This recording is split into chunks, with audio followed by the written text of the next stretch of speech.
So some additional similarities between language acquisition in humans and song acquisition in songbirds are that when we talk about the learning process itself, both smaller and larger units seem to be learned simultaneously. So in fact, we have lots of evidence that certainly at a key point in the acquisition process, both the sounds of human words and the words themselves, the word forms, the word meanings, are learned simultaneously, right? You're figuring out both things at the same time. So the fact that the word penguin is made up of a certain set of sounds and that the form penguin is pronounced a particular way, and kenguin won't do and benguin won't work, right?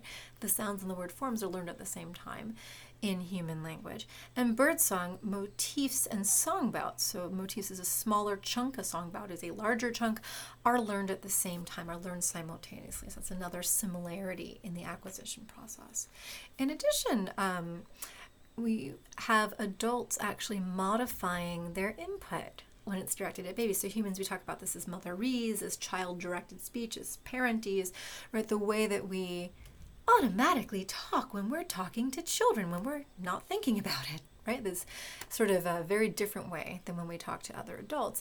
And in zebra finches, it's been shown that they have a slower and more repetitious version of their normal song. One of the key properties of motherese that we observe across all different cultures is a slower version of how we talk and a lot more repetitions, right? So that's, sort of similarities in how adults modify their inputs. And adults also help encourage the output of their babies toward the correct form via social interactions. In human parents, we see this all the time, and the same thing happens in birds, right? Adults are using that social engagement to guide the baby's song production.